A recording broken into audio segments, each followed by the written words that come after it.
Everybody give them a hand. And lady, the floor is yours.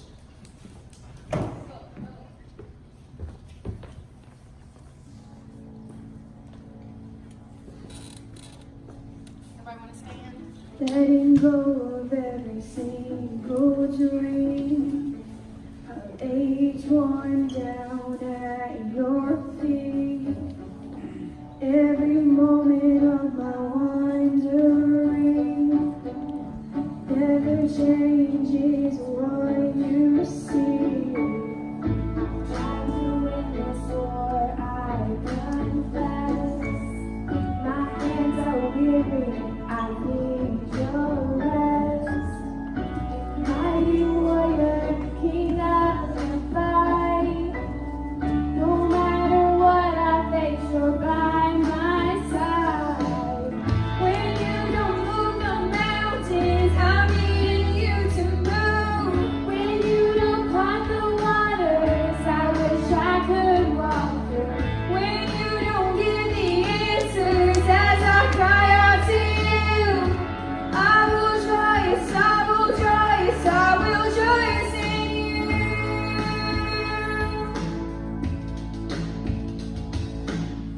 Truth is, you know what tomorrow brings. There's not a day ahead you have not seen. So in all things, be my life and breath. I want what you want, Lord, and nothing less. When you don't move the mountains, I'm needing you to move.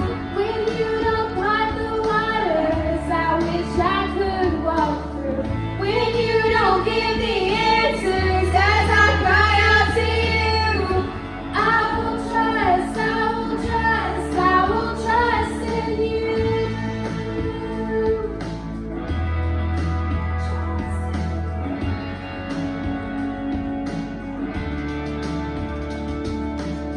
You are my strength and comfort. You are my steady hand. You are my firm foundation, the rock on which I stand. Your ways are always higher.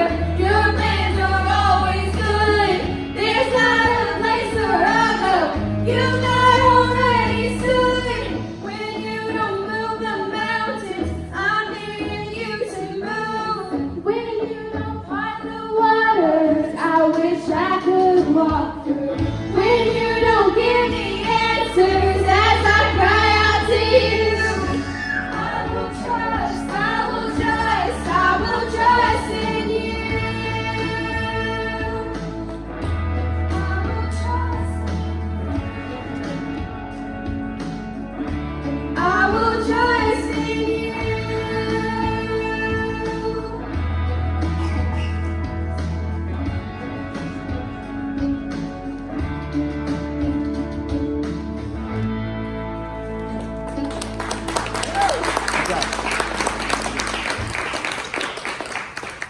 Okay, so I'm gonna read you a verse. Okay, I'm gonna read you a verse from Ecclesiastes. This is Ecclesiastes 3:2, and it says, "A time to be born, a time to die, a time to plant, and a time to pluck up what is planted." This verse means a lot to me because just a year ago, I had my entire life planned out. I knew what classes I was going to take, what cheer team I wanted to be a part of, what friends I wanted to have, what college I was going to go to, and even the number of kids I wanted to have. Everything also had a time frame and when it was all going to happen. It was all great until I found out that we were moving. So this means I was going to have a new school, new friends, and new everything. So my plan was flipped completely upside down. And this is when I knew that it was time for my dream to die and for his plan to be born in me. I'm not in control, God is. That's right. He has a perfect plan for my life, and his timing is amazing. Yes. Once I finally accepted this, I felt free from all the stress of trying to plan out my life and having everything just working out now. And he has it all under control, and all I have to do is live out his will. Yes.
going to be telling you guys my testimony because my testimony went like right along with the song we just sang.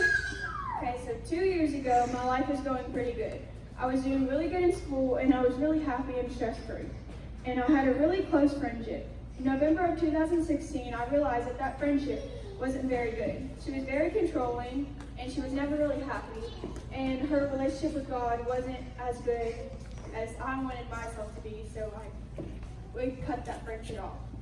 The next month, everything started to get back to normal, and I was really happier than I had ever been. I had a lot of new friends that I met at church, but no one was as close as that one friend.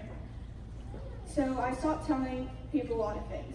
One day, my whole family and I were eating out at a place in Lexington. My mom got a call in the middle of dinner, and I didn't think anything of it until she burst into tears. She pulled my sister and I aside and told me that my oldest sister, Cameron, had passed away.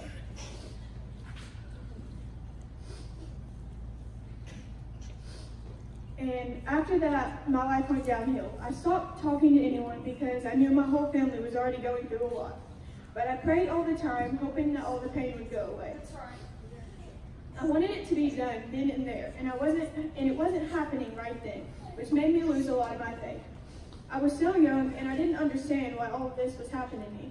But that's when my anxiety and depression started, and it seemed like it was never going to get better. I continued to pray and go to church, and I wasn't happy, and I knew a lot of you can tell that I wasn't happy, but I just told everyone that I was okay because I didn't want to talk about it. Then one day, BJ brought a little girl named Kennedy to church.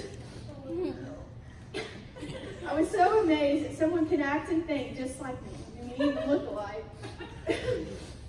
Right then and there, we became best friends. And ever since that day, she taught me that it's okay not to be okay.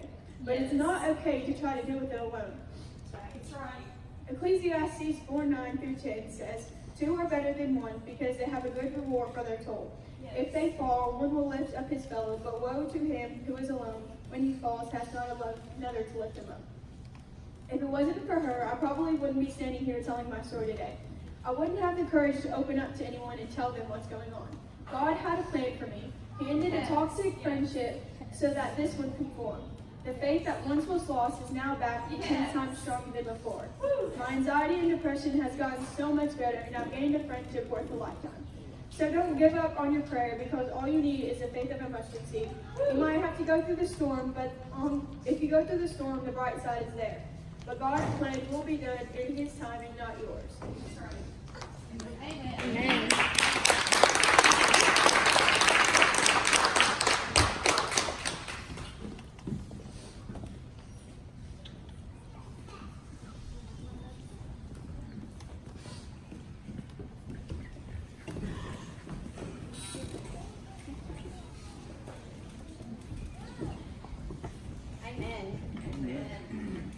I think we can all agree that was absolutely amazing. Yes. I'm so proud of these girls. About a month ago, they were just hanging out at the house, and they're always singing, which is wonderful. But they said, hey, we got an idea. It's kind of crazy, but sometime you think maybe we could sing and, preach a little. Not really preach though, but, just a little bit. And I was like, well, what do you mean? They said, we just want to sing a song. And I was like, and tell how it affects us, what it does for us. So I just looked at them and said, okay, how about January 23rd? They were like, okay. So these girls have been working really hard. Obviously the singing was pretty easy for them, but it's the words that they had to speak that was tough for them. So I really am proud of them for first going through the process of being able to get it on the paper and to go through the healing process to be able to speak about it. It takes so much courage to speak about something that hurts you. However, that is how we help our friends heal, is to speak of the hurts that we've been through and talk about how God brings someone into our lives to just help us through that. So great job, girls. I'm so proud of both of you. And I look forward to hearing many, many, many more words out of both of your mouths. So great job. May God bless you all for your obedience. That was amazing, and stepping out at your age, and it's really, really awesome. I'm glad to be a part of both of your lives. I love you, ladies. Let's pray.